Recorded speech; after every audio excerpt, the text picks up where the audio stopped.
So yeah, you know what I realized lately? Discipline doesn't always show up in big flashy ways, although it just kind of did.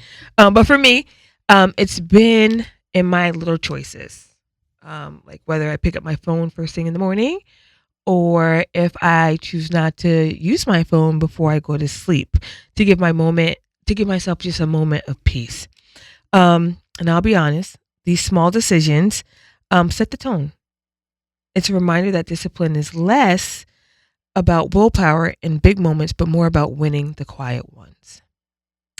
So I am looking forward to our conversation today because our guest will be discussing discipline. And just like that in my own life, discipline shows up in Black Girl Sunscreen. In every formula we develop, in every campaign we launch, and it's about staying consistent and intentional. Kimberly, talk to us about what's happening.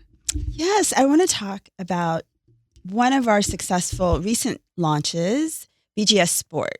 And I also picked this because of the guest we have today. He kind of inspired me. But BGS Sport is something that we launched in 2025. And we had, athletes, active people in mind. And I think it's really important as we are moving through the colder months that we're still wearing sunscreen every single day and making it top of mind for those that continue to live an active lifestyle during the winter months. So let's talk about BGS Sport and what makes it great. So it's a continuous spray. Yes, I know. Which we love. Uh-huh. So it makes application really, really easy. You don't actually have to touch it, so you don't have to worry about getting it on your hands. It's water resistant for up to 80 minutes, which is also good, especially if you're running or you're doing anything that, you've got a lot of sweat. And then we love the infusion of anti-inflammatory ingredients like green tea, licorice root, vitamin C, and vitamin E. These ingredients reduce inflammation, they brighten the skin, they soothe the skin while, offering that UV protection. These are SPF 50, by the way, for BGS Sport. Really non-stick application, dries quickly, fragrance-free, and paraben-free. So I love everything you just said. I love sport. I think it continues the different formulations and products that we develop at Black Girl Sunscreen continues to validate us being a sunscreen company. That's right. And what we mean to the community. I love that we have options for the community, and believe it or not, I think with the just kind of like when you're going to buy things, when it has the sport or if it has like gentle, it is a motivator for why things are purchased. That's right. So if you are an athlete or feel like I'm not an athlete, but I just want to take a hike and this is going to be maybe extra protection, that's why you would pick up sport. That's right. Active lifestyles, right? Mm-hmm. So sport was a top seller for us over the summer. Yes, and it was. We know that it's going to be that for us this upcoming summer. That's right. Kimberly, thank you for the update. Of course. Oh, and you can get it at blackgirlsunscreen.com. Yep. Walmart, Dick's, as well as Dick's website. So, yeah. I love it. Yes. Okay. And Amazon. And Amazon. And Amazon. Kimberly. Yes. Who do we have sitting next to us? Okay. Today's guest is a visionary entrepreneur who has carried forward one of the most recognized names in sports history while building a powerful business legacy of his own. He learned early about the value of discipline, branding, and perseverance. He's the founder of Everybody Fights, a fitness company that has redefined how boxing and business intersect, growing from a single gym into a nationally recognized brand and community. Blending his family's entrepreneurial spirit with his own innovative approach, he continues to make an impact at the intersection of sports, wellness, and business. Please welcome to the show, George Foreman III. Bum, bum, bum, bum. Bum, bum, bum, bum. Thank you. Welcome. Honor and a pleasure to be with y'all. Thank you. Already. So you walked in the room and you said that you didn't sleep well. No. 2 a.m. you were up. Did you go back to sleep at maybe like 6, 7? I tried to, but it was just a bunch of like loopy, half dreaming, half sleeping hours for an hour and a half. But I'm fine. Okay. I'm just being a wimp. What were you thinking about? I was thinking about so I just opened a music like a studio for like music, video content, all types of content. And so I'm starting to like interface with a lot more artists, musicians. Yeah. And one in particular that I decided to manage just because I like him so much. And he's really talented, like crazy, like Prince level type stuff. And he's got an amazing story. And so, but I started like, we're getting ready to start like do deals for him. Yeah. Like publishing deals, distribution deals, stuff like that. And I was reading, like, I've been reading these contracts and I'm like, this is industry standard? There's no way the artist will ever make any money. Oh boy. Oh. Like, no way. That's the standard. And then the artist friendly, I'm like, this is artist friendly? You know, like it's bizarre. And there's no other industry where this would be appropriate, right? At all. And so I was so shocked. And so, but at the same time, I understand, like, as a business owner, like, typically you take the most risk. So you need to be able to get your money back. I get that.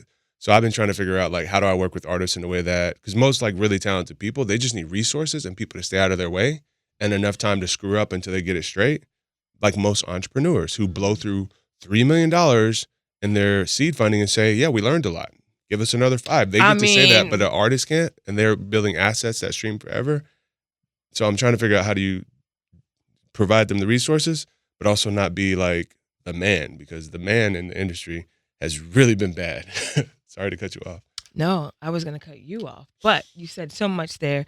So when do you think you're going to come up with that answer? I think I did. Last night, I sat with ChatGPT for 4 hours. So you and Chat did a collab? We did a collab. Okay. We did a collab. Yeah. Okay. All right. Well, you don't have to go into the collab and what your answer was. But I'm curious. We can talk off. We could talk off mic. When I look at you, it looks like you've been on vacation because your complexion is like sun-kissed. Where are we getting this complexion from? So I think a couple different places. Like number one, and I'm so embarrassed. Let me turn this off. But my mother's from St. Lucia, and I actually just got done doing like a 23andMe type thing, and she's like well over half like Irish Scottish. But she didn't even know it. We always thought she is like somewhat Indian too, because there's a lot of Indian people in St. Lucia, like Red Dot. And is that appropriate to say? Yes. But people from India, yes, like actual India, and Arawak Indians, which are the locals who are from that island. But apparently a lot of Scottish people. And she used to tell me that my grandfather married a Scottish lady, but I didn't believe her. But apparently he did, or her grandfather. And so there's that. And then my father was born on a sharecropping farm in Marshall, Texas. So primarily African roots, except for his father, who my dad was an illegitimate child. So long story short, I think it's just a mixture of all that. But I'm the only one that looks like my grandma. Okay. My grandma's your complexion. Okay. And so but your mom is not. My mom is not, and my dad is not. Right. And none of my siblings are. Well, we couldn't find your mom, but we could find your dad. Yes. Yeah. My mom's named Andre. She's like, who she look like? She looks more like similar to her with freckles. Okay. And then my grandma is more like you. And so when I was born, I was always her favorite kid. Oh. Because everybody, my brothers and sisters, came out looking more like her, and she was like, that's mine. Yeah. That's my chocolate drop. So it was my grandma and then my mom and all that. I think I get it from, whatever that means. Okay. And a lot of lotion. We love it. We what love about it. Sunscreen? Oh, I should. But we're gonna get to it. We'll get to it. But you brought up your dad. You brought up your father, and we have to talk about you and you being the third, right, and sharing your name with 3 others. Man, how many are you? How do you tell them apart? Are the nicknames? Like, the only way I go like this, only reason I go like this, I can let's just talk about my immediate family. So. Sure. My dad, and I have five brothers named George, of which I'm one. So I guess there's 5 of us. That's 6 Georges, my dad being the first. Then Junior, the third, that's me. 4, 5, 6. My brother who's the 4th had number 7. And my brother who's the 5th had number 8. Oh, okay. Now we go through nicknames. My older brother is George Jr. We also just call him Little George. I'm Monk because my dad's nickname was Monk. They used to call him Monkey because everybody, all my, sorry to touch you, my aunts and uncles were your complexion. He was her complexion. Oh, so they reversed that word in the 60s and it's called him Monkey because you're the monkey in our household. And then it used to make him upset, but he actually embraced it. And that's what he was known as in the street. He took all of his anger on everybody. So he was known as the enforcer. And everybody in 5th Ward calls him Monk or Monkey. So when I was born, he was like, I'm going to give him my name, and I'm Monk. And then we have Big Will. It's my grandfather. He was big, and his name was Will. He was the one that sat on the sharecropping farm with the shotgun. And then Red, and then there's Little Will and Little Red. Those How are do the you Georges. keep all of that straight? Oh my gosh. That's just the immediate family.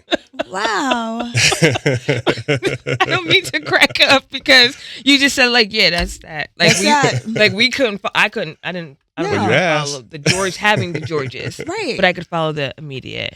And then the names, the nicknames are pretty wild. In Gotta have terms them. of like the monk.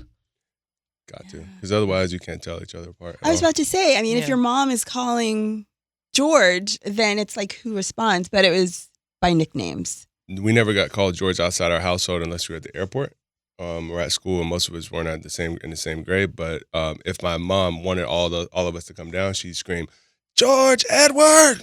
and we'd all come running down, and then she'd sort it out if she was like really mad. Do you go by George Foreman? Yeah. I mean, my friends, anyone who wants to call me Monk calls me Monk, and all my friends in school did. But I go by George. So like if Or you go GJ. to like a restaurant or even coming here, do you have an alias? Nah, No. Okay. that's a good idea though. Mm-hmm. we I think so. need to talk. Right, because you must get it all the time if people know your first and last name. Yeah, but it's like, yes, and some people don't enjoy that, especially if they had like a bigger than life figure that was their parent, father, mother, cousin, or uncle, or whoever. But for me, it's fine because my dad like beat it into us. He's like, if we're all gonna go down together, or we're gonna go up together. If he wins, we all win. If she wins, we all win. I have a sister named Georgetta, one with the middle name George, one named after the person who named my dad George. I have cousins named George and dogs named Georgia. So we believed in that Yeah. because once again, he didn't meet his father till he was 27, and his father looked in the back and said, "That's your brother and your sister. By the way, say hi." And he was like, "I'm I'm the most famous athlete in the world in 1975. My brother and sister and my father live 30 minutes away, and they don't even know them. They didn't even call to ask for a loan." So he said to himself, "That'll never happen to me." So he put George everywhere. So no matter how we feel about each other, we'll never lose track of each other. So that's why I'm okay with it. Do you have any kids named George? Hannah George Foreman. Hannah George for me. Yeah. That's Little cute though. girl. I didn't plan to, but the last minute right as she was born, I changed my mind. That's interesting. Something you said that no matter how we feel about each other, we still can't lose. And we got to check in. We mess up each other's credit. Background check. Swear to God. Wait, what?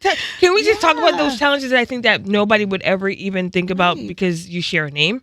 Yeah, like we have like my brother, one of my brothers who's running for Congress right now. Like he has to like clear up stuff because my little brother who's 21 who's like just does his own thing. He's not in the public eye, but he might be like behind on not him, but one of us might be behind on like a direct TV bill or whatever. So Yeah. he's always having to clean up his record. Yeah. For little stuff like that. We mess up each other's credit all the time. All of us have bad credit because I don't know to pay my older brother's bill and he doesn't know to pay mine. You know what I mean? Yeah. Yeah. And it just is what it is. But the credit system is getting a little bit better. Luckily, I don't really need it. I try to keep it that way, but yeah. Because we all had the same addresses growing up. So it's our name, address. Yikes. The only thing that's different is the social, Yeah. Right. right? And Yeah. maybe work history. Right. That's what's on the credit report. Mm-hmm. Kimberly, go ahead. Okay. Yes. So I'm curious with all of these Georges, you had to carve your own kind of path, right? Make your own way. So can you talk to us a little bit about that? Because you actually did kind of follow in the footsteps of your father because you did box for a bit. Yeah? Yeah. I did. I just got into it to lose some weight. Really? Yeah. Okay. And then it just, I was going to have my first fight. I wanted to lose 100 pounds. I lost 80 and I was like, okay. What was your weight? 302. How'd you get there? Starving and training. That is not the way No, to do how'd it. you get to the Oh, weight of sorry. 302? So that's also a Yeah. good question. When I was 21, I was 200 pounds. And my father, long story, but he was like, you know what? You're my manager now. And he had a great manager who was responsible for a lot of his success. And he also had a great guy that would travel with him. And they both got into it, him and his manager and the guy that would travel within 3 months. And so he said, you're with me. And I was at Pepperdine at the time. I moved to Houston. And then honestly, my life was private jets, 4 seasons, period, for like 2 years. and stress, not sleeping and traveling, and just eating everywhere I go. Room service was my only vice, you know? Yeah. My dad's a minister, so I wasn't going out partying or drinking or whatever. Mhm. It was like, where are we eating next, you know? And so I would just eat, not exercise. And I was doing really well financially, but I was like miserable. And so I wanted to lose some weight. And I got into the boxing gym, that a little youth center we have, Mm-hmm. and just trained every day. And that's how it all started, as a way to just feel better about myself. Because I heard the Ozempic commercial come up, and I said, "Hey," it was really a random question. Like, Yeah. would you try it? And there's actually a story behind why you would actually try it. Yeah, so I mean, I'm a trainer. Like, I made a lot of my a lot of my accomplishments come from being a trainer, right? Because I got into training kids at the youth center, and then I was like, let me turn this into a business. And so as a trainer, I always say, like, I don't want my clients to use Ozempic. Let's eat right. Let's sleep. Let's figure it out. Let's get your blood sugar. Let's do your blood work, and we're gonna do this right, you know? But like, people said that about the internet, you know? And so I've heard the horror stories of people getting on it and they can't get off of it, or they're taking too much and they get it from I've heard all of that. Mm-hmm. But apparently when you go under the hood and you like really dig into it, if you do it properly, I've heard it's actually not bad. And it also helps people manage their blood sugar. And so I'm open to it now, and I'm going to try to like approach it with like research, whether it's somebody I'm trying to help lose weight and get in shape and also save their life or not. But I'm also going to be open to peptides. So I think peptides may present a potentially healthier option, and also help you live longer, but I don't know yet. So try not to say stuff I don't know. No. I mean, I'm on peptides as well. Great. I feel. I mean, I inject. So Mhm. this morning it's just like you're a little woozy when you take it. You have, for me, like full energy for a really long time. Like you have to force yourself to like go to sleep. It's like that. Oh yeah, especially in the beginning days, you almost have like insomnia. 1,000%. Yeah. In a good way. Yeah, I You have mean, energy, right? yeah, I mean, it could kind of be perceived as like a performance enhancement type of situation because you're able to do more than everybody else, but like nobody knows that you're actually on this except for you and whoever you share it with. So I think for a lot of people, I'm hearing it's making your body act the way it's supposed to act. Most of us are chronically inflamed and our blood sugar's screwed. I say it like that for a reason. So when you remove those barriers and also like you're not eating foods that you're allergic to, you'd be surprised. Like you don't need coffee as much, you know, as I'm sure you noticed. it definitely it could replace like your first cup of coffee. What I would say is that in terms of like energy level, I haven't had as much energy in years as when I started taking the peptides. That's awesome. Yeah. So it does feel really good to know that whatever is on your to-do list, you're going to be able to do that plus more. And you've been questioning yourself like, hey, where has my time been going? Why haven't I been utilizing it the way it should be doing? So like every minute for me is like well spent. Mm-hmm. Amen. I love it. Yeah. All right. So I'm nervous. I was quite I was interested in what you would want to talk about today, right? Because your father was beyond a legend, and it's all so recent and so new. But we want to kind of get to know you, as opposed to following the name. But here, when we're here listening to you and saying like the name is everything, then it's just kind of like it's okay to kind of to go there, right? So Yeah. so you have a daughter, right? Because none of your personal like life is even we can't find it, Yeah. right? Keep it that way. So it's intentional, Yeah. right? So on your Instagram, But I'm fine to talk about it. okay, on your Instagram you have several clips, like you have your own pod, right? So you're talking about discipline, you're talking about motivation, you're talking about how men should get women and what are the qualities that men should have, and maybe what qualities the women should have. And for our audience, I think that is a great topic of conversation. So I want to talk about, and even for the men in this room that may be a little single, not a little, but maybe single. I just think that, just living in this world of wanting a romance or a confidant or a partner or just a relationship, what are some pieces of advice just to have, I just think a strong relationship with anyone, and it doesn't have to be an intimate relationship. Yeah, I think first of all, like removing the chips off your shoulder for most people is a start. And even like, and it's like I said, side note, I'm fine talking about my dad because he's my dad. I want to honor him. He's my father. And I want my son or my daughter now to honor me and feel that warmth around me if she loves me. But my dad also was like, he was my boxing trainer. I was his manager. He was my manager. He's my preacher. He's been preaching since the 70s. And so we're like best friends, you know? And so I'm fine. Like, you're speaking in the present, you realize, right? I feel that way still. Okay. And, but I'm glad you brought that up. Mm-hmm. But I think but if I didn't have that relationship with him, that might be different. It's like literally my best friend and also somebody like we built each other's lives coterminously together. So I'm fine about anything. But also that goes back to the chip off your shoulder, right? Because if I have a chip on my shoulder about anything related to my family, I'm bringing that home. And so a lot of what I think makes a great relationship is removing the chips so that we're not responding to the people that we love based on how we really want to respond to someone who hurt us or neglected us in the past. And the person we love, they're like committing to be with you for the rest of your life and build a family and have a child. Like, they don't deserve that. They're just like, yo, I'm fresh. Like, I can't hold them accountable for what my mom or my dad or my cousin or my friend did in the past or an ex-girlfriend. That is not fair. So I think the first step is to somehow take an inventory, even if you need to get a therapist or talk to ChatGPT. Figure out what are my triggers, where do they come from, and say, I got to deal with that my way, but I'm not bringing that to my significant other because it's not fair, it's remedial, and it's just, it's taking points off the scoreboard. I think, can I keep going or shall I wait? Most people use their maybe significant other sometimes as a punching bag, no pun intended here, right? But as a punching bag because they're the easiest to kind of lash out at, and there's sometimes like no repercussions, right? Like you can't just like lash out at a coworker or even people in the street anymore, right? Because you're being recorded. There's a lot of things. So I don't even know if I think what you're saying is good advice.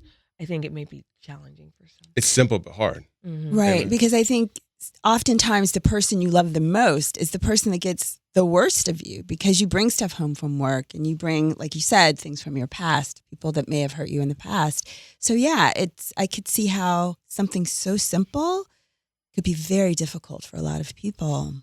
You know what's dark and tragic about it is that, especially now, for more than I've ever seen it before, and I do not think I'm right about everything, right?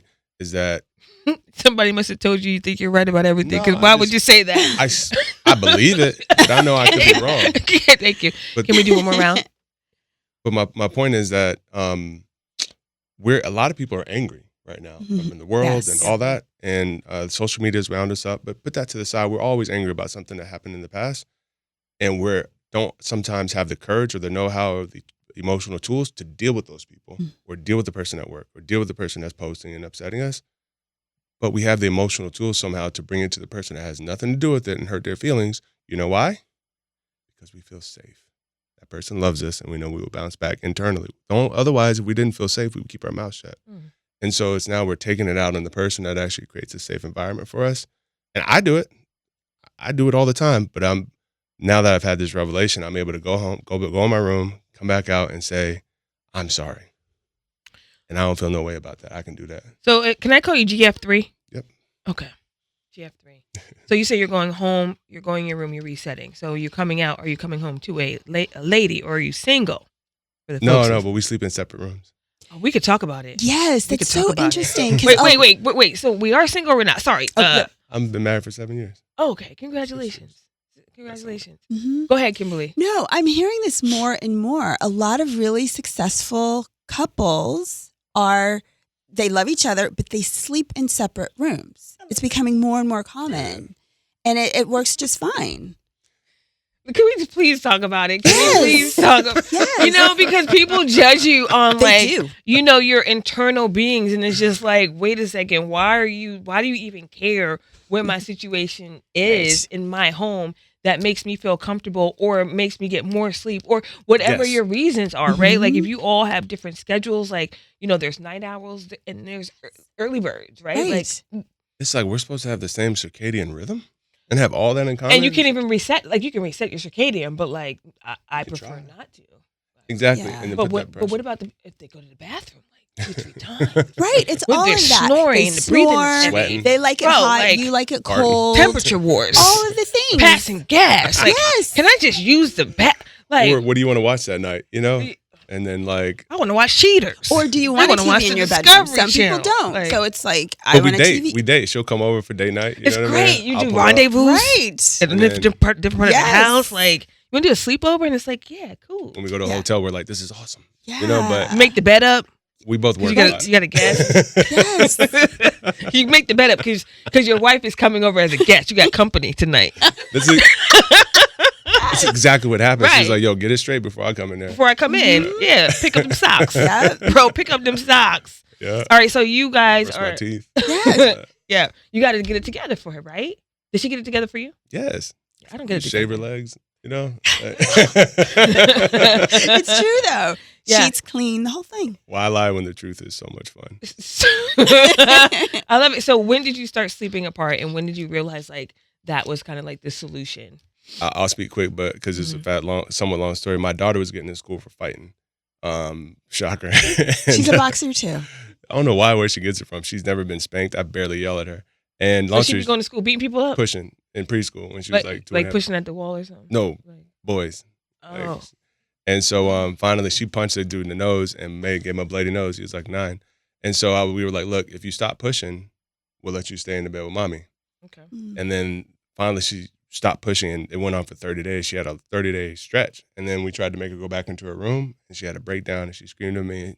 And and I was trying to get her to go in her room. And I said, baby, you know, it's time. And I know, but I'm going to sit with you. I'll sleep in your room with you, but you're going back to your room. And then my wife said it was traumatizing. So I was like, you don't really know what trauma is, but okay. And then, because this ain't traumatizing, go back in your room in your nice house in Malibu. And long story short, not big, but nice. You said a lot there, and we can't even unpack Deep, it. But right? yes, So finally I looked at her. My daughter says, she's not from 4 yet. When I'm a teenager, I'm going to hate you. that's mortifying. I sent her back to the room. Okay. And then I haven't been able to get her out, but we thought about it. And what we realized is like, I also train a lot. And I was like, this is so much better. And me and my wife talked about it. We're like, this is better. She sleeps better. She watches what she wants. She goes to sleep. I wake up when I want. I fiddle when I want. And then we have date night twice a week. And then we go out. It's just better. Yeah. We're both happier and we love it. And we're also okay doing it again. But Yeah. that's when we realized it. But we were like, what a hack. And some people will debate you down on, I need to touch my partner, I need to feel their feet, I need to just be so attached Cuddles, all to of my it. partner. Yeah. Date And night. but you got to have the space, which is great. And listen, I'm here for it. I really am, and I'm glad that a lot more people are talking about Mhm. having separate quarters, if you will. How did you get your lady? Can you give these men some advice here? Yeah, I think, it may not be for everybody, but the other thing I noticed about this, and this is part of it, is, man, sometimes you get into an argument and now you got to go hop into bed with each other. And then if you don't, it's worse. Why put that pressure on ourselves if we're supposed to be together for 70 years? Because some people believe in not going to bed mad. Angry, yeah. Yeah. Yeah, I agree. Yeah. But then your blood pressure's so high. You don't have the emotional words or tools to walk out of that. And we fortunately did. But this is how we got together. I had a gym. I never dated people that went to my gym.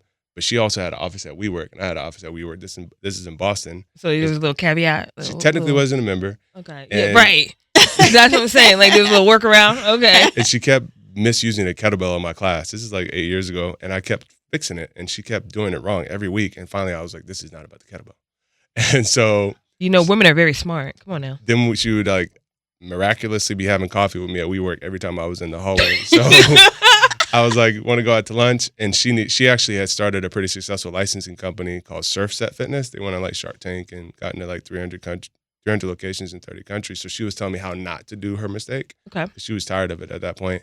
And that's how we like connected. Then we started arguing. She cussed me out a lot. And I was like, one time she was How'd like, you take that? hard because she was like, I don't want you. I don't want this. Just because I didn't answer my phone for like an hour. And I was like, me? Gotta be wrong. You can't be talking about you don't want me. Right? If she had said anything else, I would have never called her back. But she was like, I don't want this. I was like, no. We're going to have to make sure we get back to you wanting me. And then I'll decide if I want this.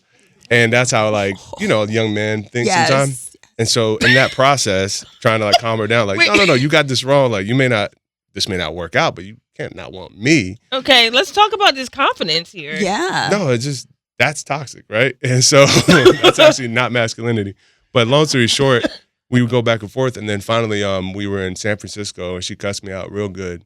And Why you getting cussed out? Yeah, what did you do doing? though? Yes, what are you doing? Because getting cussed out. I can be real quiet and like annoying, but we got back to the hotel, Intercont, and she was like, "I'm taking a walk," and I was like, "Fine." And I would never do that in my life. In San Francisco at midnight, let a woman take a walk that I'm supposed to be responsible for. I said, "Go ahead." I walked upstairs, laid in my bed. She came back in, brought me some water, and she says, "Are you thirsty?" And I was like, she just let it go. She let it go. And we got up the next morning, and I was like, why can't I let it go? And then the next inflection point is we were talking, and she was like, she just said it one day. She was like, I don't even know why she said it. She was like, hey, I'm sorry. And she said, I'm mad. And I said, I don't care if you're mad. I don't care if you're upset. And she goes, well, I'm just afraid that da-da-da-da-da-da. I'm afraid that this is going to happen to me. I'm scared. And she used that word, and I was like, oh. Yeah, I don't care if you're upset, and I'm me, but I don't want you to be afraid around me. And when she started expressing herself in those type of terms, I started doing it. Mm-hmm. And then after that, like, we barely argue, and we were married in a year, child, and all that. It was just that inflection point. Communicate what's actually going on inside. That helped me a lot. Those words. Oof. I was not on the right path. I was never going to be married. You thought so? Yeah, because I'm principled to a fault, like toxically principled, but that helped me. What does that mean? Toxically principled? You know, just like these rigid ideas of like how the world is supposed to work. And it's like, man, people got time, issues, problems, family stuff, and all that. And not everybody's on your same, you know? Mm-hmm. And also not understanding how to communicate. And can you give us an example of how the world is supposed to work? I think I'll put it this way. Like, people talk about religion, right? Be ye not unequally yoked. Like, I grew up in the church. And some people misinterpreted that, in my opinion, to be like, you can't marry somebody from the same different religion. The way I was raised to interpret that is, no, like, if you love that person, and you don't agree with their religion, let's see who's right by just exposing each other to each other, respecting each other. And you guys, at some point, if she's right, you're going to ease into that. If vice versa, or you find that you're both right and there's no wrong answers. But I think your exposure to somebody sometimes is the medicine, by letting them know, like, no matter what you do wrong, I'm going to be here for you. Sometimes a friendship is a way better medicine than a medication, you know? And so my point is, like, being able to be patient with people, show them that you can't burn a bridge with me as long as they're not, like, destroying you. I think sometimes, like, you got to put your ideals to the side and think about time, you know? Things can be solved with time. Now, long term, like, after 2 or 3 years, that's different. But, like, give stuff time. And also sometimes you criticize people, but they need your leadership, and your leadership comes in the form of you actually being the example without saying you're the example, living it up. Get up in the morning if you want them to get up in the morning. Stop yelling at your daughter if you want them to stop yelling. Start taking care of your mom if you want to see them do it. And I think when you're married to somebody in a relationship, you guys start talking the same, eating the same. That naturally happens. So sometimes that's a way to get them to change. And if they respect you, last thing, if they respect you, they will do it. Vice versa. And I firmly believe this is the number one thing for relationships. Firmly, and tell me if I'm wrong, I'll fight. Say it loud. Oh, we don't want to be fought. You might get jumped on. Men, none of us in here. This could sound misogynistic or whatever the term is, but men need respect, women need love. Now, we both need both. I think men need, I'm making up a rough approximation, 75% respect, 25% love. Women need 75% love, 25% respect. The reason I say that is you'll see a lot of women who will deal with a lot of disrespect as long as they're being loved, which is not good, but they will. You'll see a lot of men who will deal with a lack of love as long as they receive an immense amount of respect. But what I find is if a man is not being respected, he loses his capacity to love. And if a woman is not being loved, she instantly loses her capacity to respect you. And those arguments and vice versa, and now we're stuck. And I think if both will go to play long and just say, I'm just going to try loving this person and treating her like a queen and see if the respect comes back. I'm going to respect this man, even though I don't really like what he's doing at work right now. Let me just respect him and see if the love comes back. I actually think a lot of relationships that should be compatible will work. So before you entering your marriage, were you exposed to that ratio of seeing men being respected, seeing women being loved? How did you come up with this? I always saw, for most of what I saw was someone was over-indexing. Like, someone was like, the woman was getting an immense amount of love and the man wasn't getting respect. But she would stick with him, and he was just like, oh, I love her, you know? And we would call him a wimp or a simp. What's Or we like what's I love her. Like it's like flaky. It sounds flaky. they beat him. She beat him up, and not every woman. Some women actually appreciate that, and I'm not saying. But then I'd see, or the reverse. I'd see a man receiving an immense amount of respect from his woman, not showing her love, and she's beat down, depressed, or whatever, and feeling a certain way. And he's like, "This is awesome. This is a great relationship." I feel like I always saw one or the other, and I never realized. And I heard my sister say, she's passed, but she was like, "You should try just treating your woman like a queen and see what happens." I'll never forget that. And she didn't have a great relationship. She's like, just treat her like a queen. Don't make her earn it. Just treat her like a queen and see what happens. And that was the beginning of me starting to reflect on that. Were you not a nice guy in your previous relationships? No, I just didn't have any flexibility. Like, hey, we're either going to do stuff right or we're not, and I'm out. Because I was fine being by myself. That was my problem. I was never like mean or rude. You were just quiet and annoying. As you said, those were your words. Right. I called the cops on one of my girlfriends one time. For what? What'd she do? Curse you out? She was cursing me out real good, and I was in my car. But what did you do? What happened? Yeah, you get cursed out a lot, George. She found out I was on the phone with one of my ex-girlfriends. Oh, that okay. My little brother told, but I wasn't doing anything. So what? Little Red, Big Red? No. I'll tell my mom's side. Oh, okay. And he like ratted me out because I think he had a crush on her. But long story short, I was just Y'all talking. for To the her. same There's a lot girl? there. It's weird, right? Lord. His Same name's Kyle, girl. I'm telling him. But You're talking to your ex. she Why are you talking to your ex? Come on, Kimberly. just talking to her, and so then my girlfriend's on and me that's like, okay in your mind. because what do? I go to church, I travel, I earn, I come back, I do everything you asked me to do. I go to your shows with you. I sit back and wait outside for you to come out. Like, I'm just playing my position. Like, I thought I was an outstanding man. I never was hard. Like, I was like, I'm literally trying to be perfect. And I talked to one of my exes to check on her, and you're yelling at me and screaming at me. Kimberly Wait a has second. reactions. Yeah. Why are you checking on your ex? Doesn't your ex have somebody that can check on her I don't know. that is not with somebody else now? Do you see the men out here? I'm saying that to be So, like that. but you would be cool reversing that. So your woman checking in on her ex, making sure he's okay because of the world we're living in. I don't care. And I'm not saying that other people. That's should the do that. annoying piece of it, because I was trying to figure out what's annoying. That's actually the annoying. Most men are not like that. I don't care because I trust her. I see her every day. Like, I have her on Find My Friends. I know where she's at, right? But I don't need that. Like, because if I find out she's cheating on me or doing something indecent, I instantly don't want to be with her. And now I'm done. And it's not that hard for me. I won't be heartbroken because it's like, this is a waste of time. And if she can talk to whoever she wants and all that, I don't. But if you're cheating, then we're done. Okay, so you did me a favor. So you got cussed out because you was talking to your ex, and then you, because of whatever pain you caused for her or anger you caused for her, was like, oh, you're in the wrong for cussing me out, right? Not necessarily. I just felt like I didn't deserve it. I really didn't feel like I deserved it. I just felt like it was a double standard, and I knew what I had done and what I hadn't done, and I just felt like I did not deserve it to that level. And also, like, my character. Just because someone comes in and out of your life and you find out y'all weren't an emotional fit, that doesn't mean you discard them. Just because somebody doesn't have value to you all of a sudden. That's how it goes with me at the workplace. And everything I do, if our interaction is not working, I'm not going to discard you in my life. I will never be that guy. That could also be my toxic trait. I don't know, but that's who I am. And she knew that about me. And so she comes out from the house. I'm in my car. In the window, I put the window up. And I was like, hey, that's enough because I don't want to be on TMZ. She was from Orange, New Jersey. So I knew if I stepped out of the car, what was going to happen. So what's going to happen? What's that? She grew up fighting, So like, and so, which is good. You need to know how to fight. And so, but so wait. You ain't want to catch hands? No, I didn't want to catch hands. I swear to God. I didn't want to catch hands. Sure. And then what do? Like grab and say stop, and now you grab me. Yeah. I didn't want to go through that because I hear those stories. Yeah. And so I was like, I'm going to call the cops if you don't stop. And you called the cops. She left, and we're still friends to this day. Wait, really? Very close. Well, she was gone, so she didn't get arrested at least. Okay. Yeah, because. Okay. I'm not proud of it, but. Okay. That would have been not good for either one of us. So you said this is George Foreman III, and I have someone here that needs a lady that weighs about 150 pounds. Can you come get her, please? Because Before she puts she's hands cussing on me out. I'm afraid to roll down my window. I'm over here in the Palisades. Like, is that how that call went?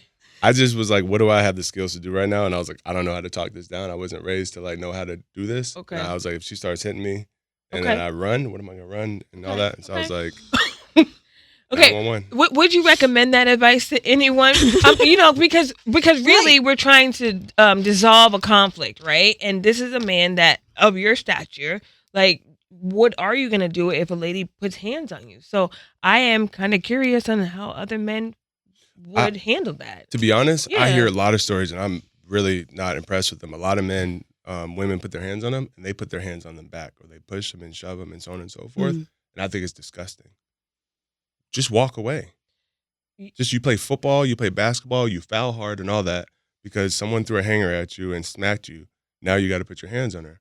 And so my recommendation, like I've never been in that position, but like. Because you call the cops? Or I leave. Okay. Like I run. I'm out. Gone. Out of here. Not looking back. I swear. Right? And not coming back. Not being toxic, calling her, texting. I'm out. Like until later. Like forgetting. Like yeah, we talk about it, meet up at lunch. Because of the world we live in. Because it's just not worth it. And you know. You caught that, George? GF3? Yeah. You didn't catch it, huh? What'd you say? Oh, yeah. I'm just giving you a hard time. People. Yeah. Because it's just, you do not put your hands on a woman in any way, shape, or form. That's how I was raised. So I'm just like, you know what? Let me just get out of here. And if you can't, do something to diffuse it. And the cops, typically, if you call the cops and say, to be honest, and all men listen, keep your hands off women. They're always right when it comes to conflict because you never win. If you win, you don't win. And then lastly, if you call the cops, they're not going to come take the woman to jail. We all know that. They're going to take the man to jail because they have to take somebody to jail. I'm seeing some different things, but keep going. No, but you can't be in the position where you're in the same room and there's a battle. If they pull up, they're going to get you. So my thing is like, I was just happened to be in the car, inside the car, and she was outside. So it actually worked. But the point is just leave. At night, there's this thing in our brain that manages our, I think it's somewhere near the prefrontal cortex, but all of our willpower is in that area, essentially. You can look this up. And we wake up with a lot of it. And it depletes just like your gas tank. At night, it's pretty much all gone. Back. And then we lay in the bed with each other. And then we have these little, oh, baby, don't forget to, hey, baby, when I say baby, it could be a man talking to his wife too. Hey, I didn't like what you did. You have no willpower to hold your tongue at that point anymore. And most of these arguments happen at night. Right? And most of us don't get that. So therefore, if you don't have the emotional tools to, number one, say, save it for the morning or save it for lunch. Don't bring it up at night because your willpower is depleted and you're tired because you're not sleeping and you guys are keeping each other, whatever, just leave. I think it's always a key, and then get on the phone. Because you can't come back from some of this physical stuff, and it happens. No, you can't. And a lot of us has trauma, so we respond based on our trauma. We saw it in real life, just, with a big person, larger than life. I don't need to. Oh, yeah. Yeah, we saw it. Yeah. We're hearing about domestic violence. But you're saying, okay, like you have been disciplined enough to walk away, to not encounter. It's hard, though. It's hard when you love somebody. It's hard, man. It's hard. I think you're causing some of this stuff, too, though, George. You can't be acting all innocent here. I cause a lot of stuff. Oh, boy. I cause a lot, but I'm consistent. You know what I mean? I'm not tooting my horn. I am consistent. When you meet me, you know what I stand for, what I don't. And that's just me. But I was also raised in the church. That's probably also a problem. So, not a problem, but like I can be real rigid, you know? We can tell. You want to go to yeah, nods? Because we've been talking for a lot. But before we do that, is there anything you want to talk about before we get to our fun game? Because I just feel like there's a lot of depth to you, and we can go in so many different directions, George. No, I would just say I'll just say anything I say. Like once again, these are just my beliefs at this point today. Yeah, I'm glad I asked you what they were. Thank you. Yeah, we got a couple. But I'll correct myself. And if I look up a year from now, I'll be like, you know what? I changed my mind.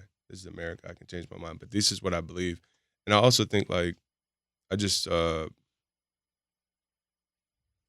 feel like emotional health, number one, is at an all-time low right now. But the understanding of like how much of a life hack it is, the lack of understanding, people understanding how much developing emotional health tools, how much it can help you and everything. I think it's just like the biggest place where people are taking points off the scoreboard, you know? So I just encourage everybody to like focus, like learn how to have a conversation, how to diffuse an argument. That is the most, how to diffuse an argument, how to give somebody the grace to say, I am so sorry, that is not what I meant. Can we pick up where we left off and just let that happen? And from both sides, right? How to diffuse stuff like that. Like we walk away from our loved ones, we leave our kids without mothers, like solid households, just because we want it to be right, you know? So I think that's the most important thing, like everything I talk about, and which is why I get a little preachy on my social, is because like we're just leaving points on the scoreboard. And if we have like healthy families and healthy relationships, a lot of this stuff, financial issues, health issues, a lot of this stuff will live longer just because we can't like. Since your dad That's what's important. Since your dad has passed, who do you talk to the most in your family? To be honest, I mean, I talk to my brothers a lot. Talk to my moms, and my sister Natalie. I talk to her like every day for like a long time. That's nice. Because it seems like you have a lot of thoughts. So are these thoughts going to Natalie? Yes. Okay. She bites me. She bites me tooth and nail. She's a PhD and like really articulate, and I have rigid views, and she challenges them. But it helps me. Okay. You want to tee up? Sure. So game? George, we play this game called Yeah or Nah. Yeah. So basically, I will read a statement, and you'll just say yeah or nah, depending on whether or not you agree, and then we'll round robin it. So we'll both answer as well. Okay. Yeah. All right. So first question: skip a workout for date night? Yes, if it's important to her. Full stop. Okay, then it's full stop. My turn. Can we do both? Why can't I just work out before the date? Here comes the booze. I'm joking. I just couldn't resist that. No, it depends, but Yeah. I think there's times the reason. I thought you had a full stop. Well, It's okay. You can give a little context. I'm telling you why I have a full stop. okay, go. I think there's because sometimes like Full stop usually means full stop, but okay. This is my reason for the full stop because Okay. you brought it up. I think like sometimes there needs to be a show of how much you mean to me. Mm. Hey, do you think we can just go to dinner tonight? I know you had to work out, blah blah. Yep. It's not hard for me. That wasn't hard. And sometimes I don't know. And I'm speaking as a man, by the way. Yeah. I don't know. Let me check. Okay, maybe that diminishes the value of saying like let's go do it. It's not hard for me. That's not a hard decision. I'll get up in the morning and deal with it. I love that energy. Unless you're training for a fight, you know. But. I love that energy because all the rest of the stuff is like, so why can't you just give an answer, right? Can you, or no, right? right? Like Yeah. just say no, right? We could Right. do something different, but yes. Go ahead, Kimberly. I definitely will skip a workout for date night. Okay. Workout. Kimberly loves her boo. Come on now. I do. Okay. Workout even when you're sick. Like discipline. Well, depends. Because like generally speaking, if like you have a virus, sometimes when you work out, you get sicker and you're sicker for longer, and that can affect your household. It can affect your job and all that. So I would just say within reason. But if you need to move your body, like go for a walk, but just don't overdo it. That's actually just like that's what I would tell anybody. I like the discipline idea, but I think there's other ways to pump the blood, look after yourself. But I would say 100% do something for your body. So you might say for 30 minutes, I'm going to do breath work. I'm going to hop in a cold plunge. I'm going to do self-care. I'm going to meditate. I'm going to read a book, but do something. I think self-care should never stop, and that should be part of your daily routine. But just like sometimes we're taking points off the scoreboard. Mm-hmm. Just don't go for that run that day. And now you're not going to have the flu for 3 more days or the cold. It's true. I was just sick. No. My opinion. Yeah, I've gotten better about it. But I used to be one of those people. I still have to work out, thinking that I'm getting the sickness out of my body somehow faster. But I've learned. But can I say that, generally speaking, that's not always true. Right. Could be, but it's not always true. But having said that, we got to do what's best for our mental stability too. And sometimes you're like, yo, I need this run. I'm going to get you if I don't. You know, go get the run.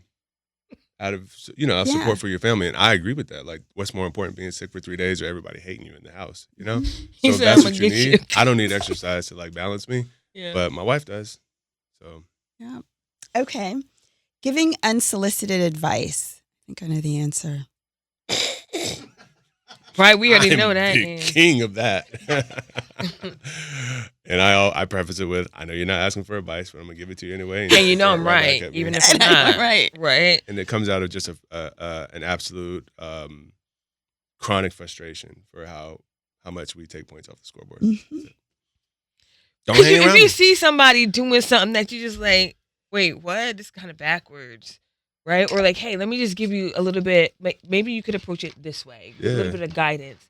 So I think it just comes with love from the most part, right? Like so my answer is yes, but it's coming from a place of love. Yes. And if I didn't care, then I wouldn't say anything. That's right. For me. Mm-hmm. If I didn't care, I would just move on.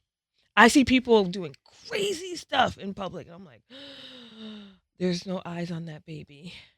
Okay, I'm going to watch the baby while the mom has her hands full, right? Please, thank you. While the mom has her, I don't know this woman, but I now care because this baby is about to go into the water.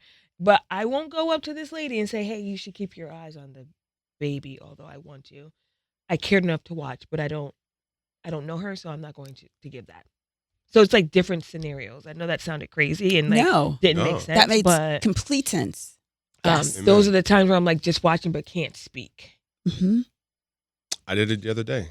And it just, I think like kids come first and there's nothing wrong with that. And also, if you don't like it, don't be around me. The unsolicited advice, you don't have to be around me. Like, I don't go chasing people down to hang out. And also, like, this is your child. Like, I don't care about anything when it comes to child safety, by the way.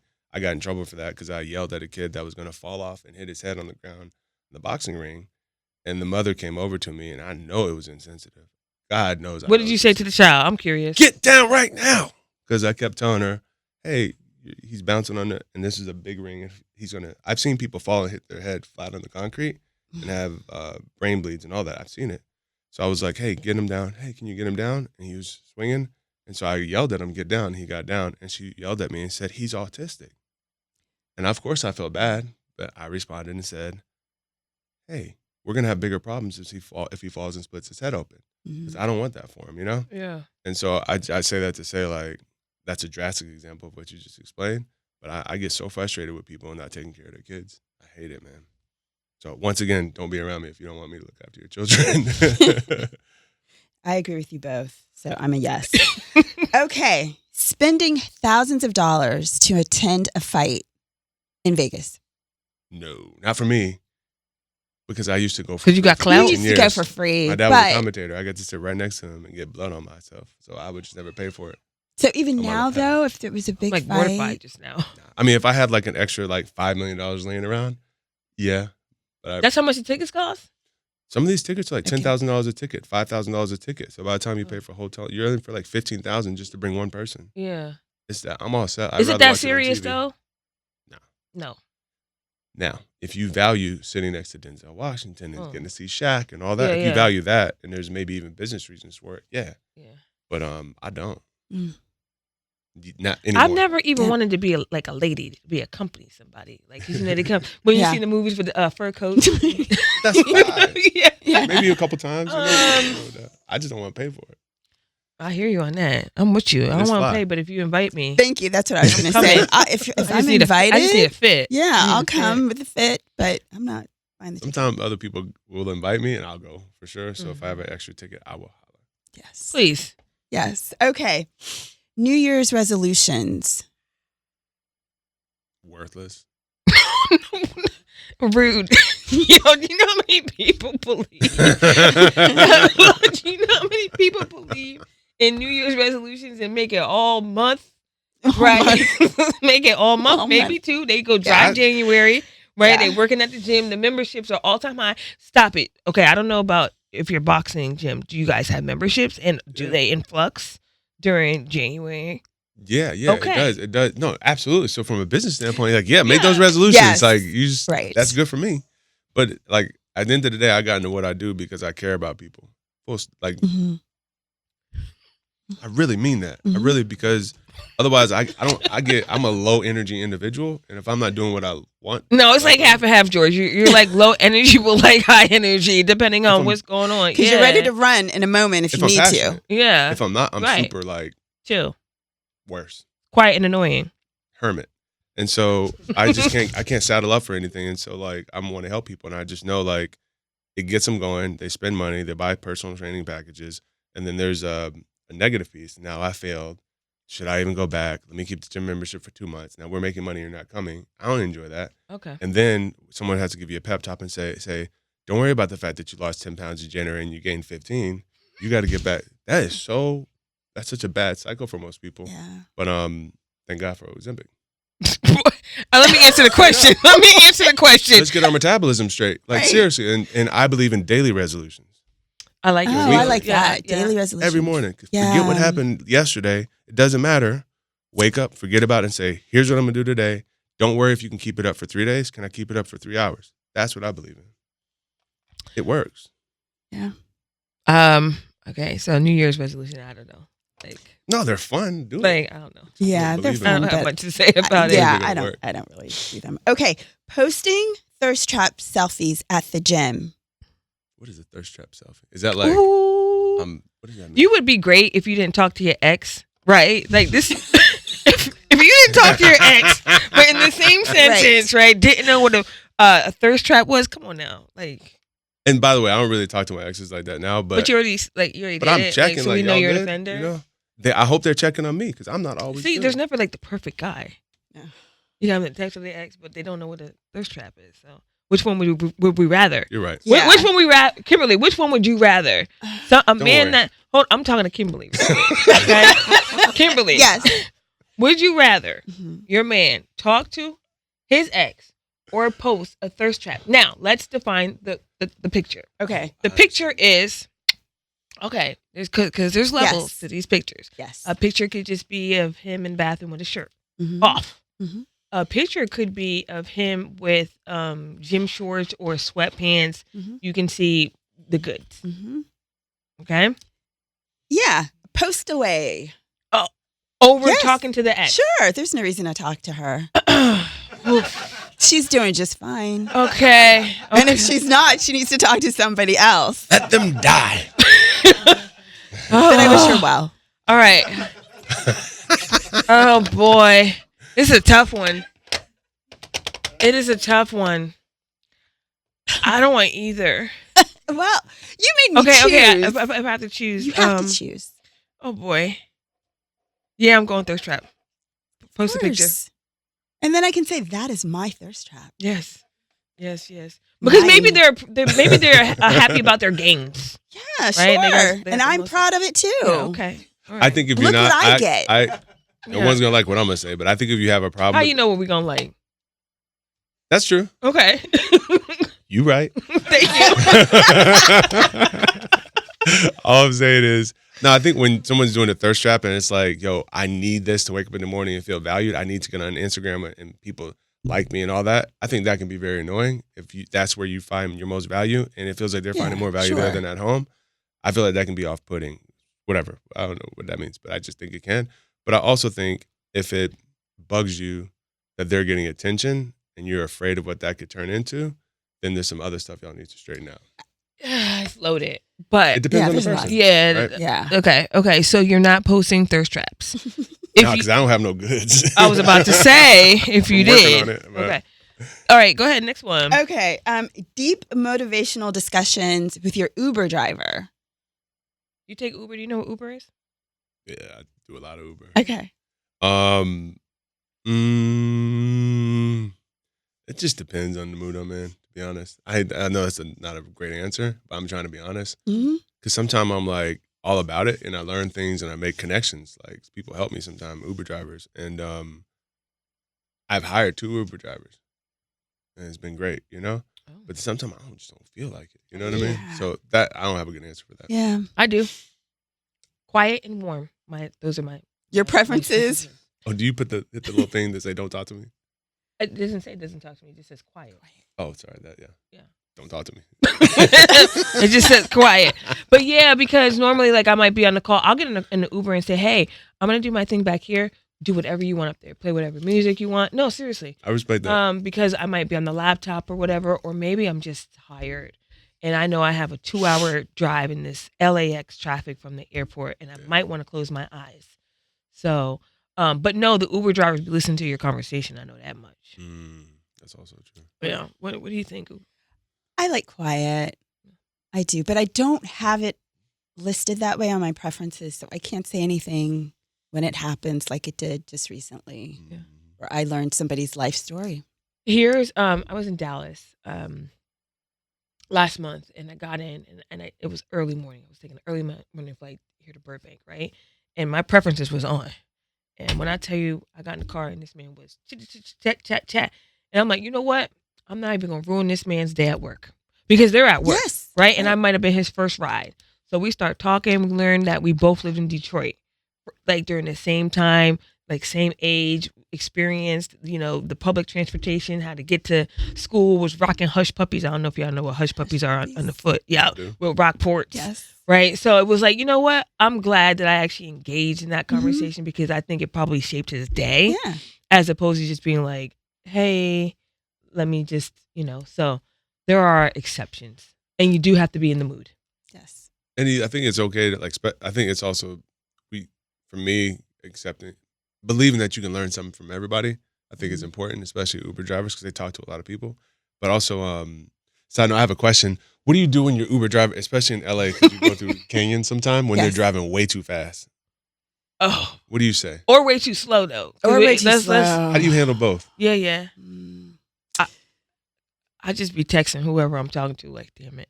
I just be like, damn it. If the person is driving too slow and I got to get somewhere fast, I'm like, of course, this is what you get, Shontay. Right? So I don't say anything with the Uber driver driving too slow because I feel like that's their responsibility to get us safely. And if they're usually doing the speed limit, it just feels slow. Now I have experienced people that have driven fast, and if I'm in a rush, I'm like, yes. But in the canyons too fast, I might be like, I don't actually know what I would say because I haven't experienced that. Okay. So I like it when they're fast because I'm like, get me there. Yeah. And I did recently have somebody that was very slow, but I was like, I still got where I needed to be on time. I made my flight, but I did find myself like, oh my gosh. Like you could have made that light. Like, let's go. So, but they be at work too. They're at work like, and she's being safe. I missed a flight. And I was like, you know what? I ain't even gonna ruin this man's day at work and tell him to hurry up. I just sat there. I try to be very kind and not say anything if it really isn't an issue. What's your answer, George? GF3. So the how to go faster, that's a tough one for me, right? Because I get in, I'm 6'5", like I feel like I come with a certain like presence. I don't like that, and I tried to not. You get Uber X's, by the way? No. Okay. But unless I'm going like literally from like here to across the street for some reason, I have to carry something. Yeah. But I just want to get home safe to my daughter, and I don't always feel like those cars will save me in an accident. Because you're bigger than the car. Huh? Because you're bigger than the car. Yeah. That's why I asked. But I'm like, is it worth $50 for me to get home safe? That's what I tell myself. It's expensive and I hate it, but that's the only reason why it's safety. But I would just be like, I'll try to say, hey, to the extent you feel comfortable moving faster, that would really help me. If you don't feel comfortable, don't do it at all. But then my wife can't take one freaking swerve without getting deathly car sick. And so I learned this trick. I'll be like, hey, I'm so sorry. I'm about to throw up.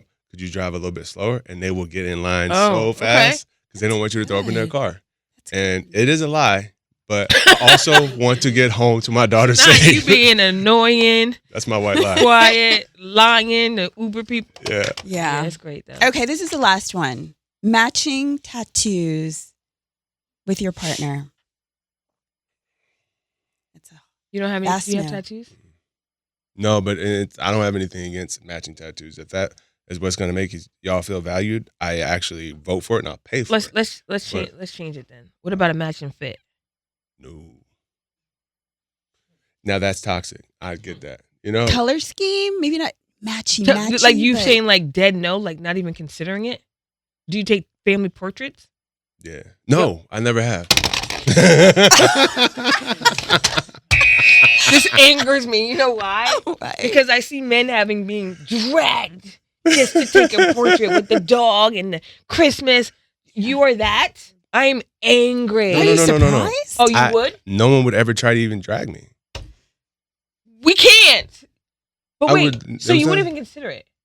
No, because when I see dudes, this is my toxic trait. When I see dudes There's many. matching and You dressing talk up to your and ex. taking these little whatever. I actually did one a long time ago because my in-laws made me do it. And I was not deep enough in the relationship to be like, no. But it's just because I see those guys and I'm like, I could beat him up. And as a boxer, this is bad. This is toxic. Why, they're corny or something? Because they take the photo? No, I'm What just is saying, the this mindset? I competed for like 4 or 5 years, and you're always trying to give yourself an edge over a guy. So you go through his stuff, and you be like, oh, I can get him. You're just looking for something. Why? Because they take a photo with their family. Yeah, but I can get him. What? Because I know he didn't really want to do it. And if you don't have, What? It's not true. He didn't want to do It's it. not true. if you don't have enough redeeming qualities as a man in a relationship to say, baby, I don't want to match, and I'll take a family photo, but I don't want to look like we, are wearing white by the beach. If you don't have enough redeeming qualities to get out of that one, you need to step up your game. Yo, we got it. Yeah. Okay. So this is the principles of like how the world should work. Like that Yeah, goes this is into the it. 75% thing. Can I close the gap on that? I was just saying I never wanted someone to look at me and be like, oh, I can get him. That's So just, it's a protective mechanism because I compete. I'm okay, done competing. Can we reframe it? Yeah. Yes. Yeah, let's reframe this for a second, right? Because I actually thought it was super corny, right? Because I was never in the position to have a husband and family and to be in that the To have the scenario, portrait. right? Yeah. The happy portrait, right? And the person that I was with at that time, I knew he would never do that, and it always made me sad.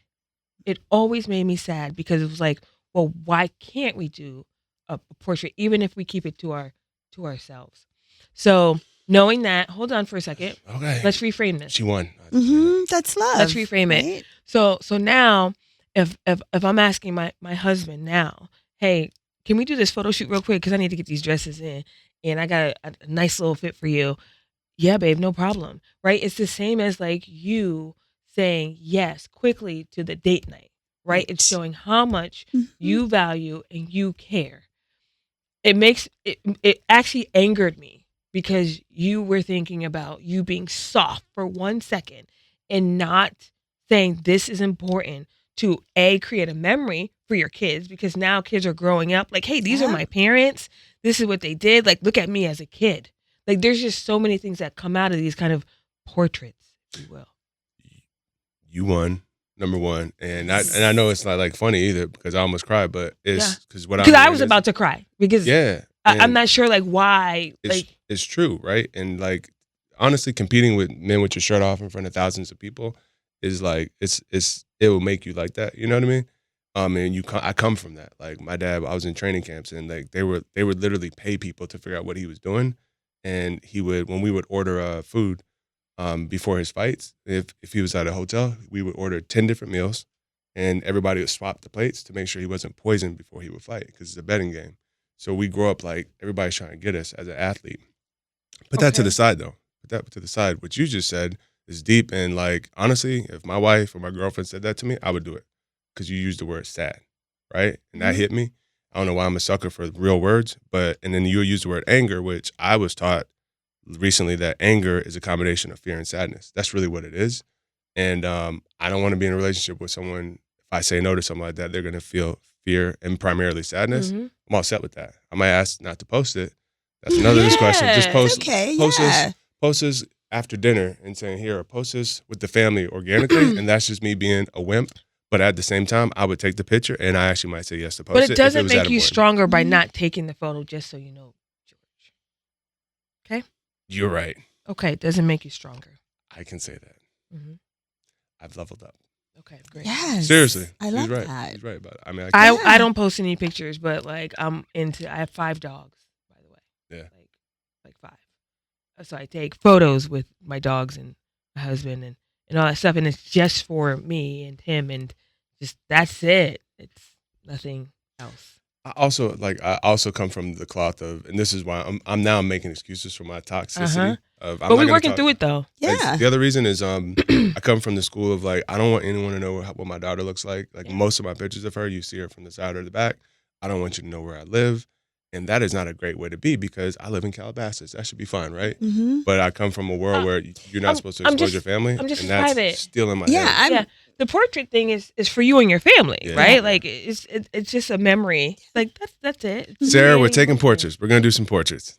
I'm surprised Sarah don't have you already taken portraits. She's got me in line. Okay. Don't you worry, but yeah, we're gonna get the portraits too. Okay. Go ahead and get one for Christmas. You acknowledge Christmas. I don't know. That was I'm a awesome. yeah for that, obviously. You're what? I was the yeah for matching tattoos, pictures, portraits, all Fits. of it. I'm just scared of Fits, needles like all that. of it. Mm-hmm. Okay. Okay. Well, hopefully, we got to see. I was yeah. Made me sad. This is good. I'm glad I came to talk to y'all. We're glad you came too. to.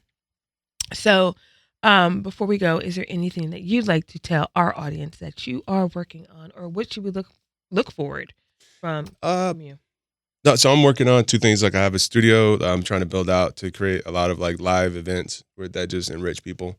People can also just rent it out, but I want a place for the arts, and I don't think there's enough places for the arts that aren't like prohibitively like expensive for people to like be a part of or rent or whatever. But then I'm working on batch shooting content for a podcast called Tell Your Sons. And I was doing another podcast called Monk Mode, and it wasn't focused enough. And the other thing I was like, I need something where if I look up and say this is an epic waste of time from like I just lost money and never made enough to even cover the cost, I need to be passionate about it. Mm-hmm. And I just feel like young men are all messed up right now as a whole. And I know that's a gross generalization, but I think they're a real big problem. They're going to be men's problem for sure. They already are. They're the military's problem and National Guard and police and so on and so forth because they're shooting people and shooting up schools, their kids, parents, and they're also going to be women. They are women's biggest problem right now, right? Not all young men, but there's a lot of young men who just have it twisted and they listen to people like Andrew Tate, who I hate, and they listen to just a lot of toxic male stuff. Mm-hmm. And I think there needs to be a counterbalance to that. And but then also like school is not what it used to be. They don't have the resources that they're getting at school aren't helping them make $100,000 a year when costs are going up and so on and so forth. So long story short, it'll be a place where not only are you going to hear interesting stories from men, but also just get resources like, all right, the trades are where it's at right now. You can actually get paid $50 an hour to learn how to do a trade and then get paid $75 an hour when you're done. Most people don't know that. How do I get that started? And you can work part-time and make $100,000 a year. I mean, young men need to know that because AI is eating up all the jobs. And they're going to feel way less confident than they feel right now, and so on and so forth. Tell Your Sons the goal is to be a resource for that. So that's what I'm excited about right now. But other than that, man, get your emotions together. You too, George. Yes. And let us know if you guys got some JCPenney's photo ops. That's when he would take the photos. So JCPenney photo op. Okay. And you're listening to Shamelessly Shontay. Bye.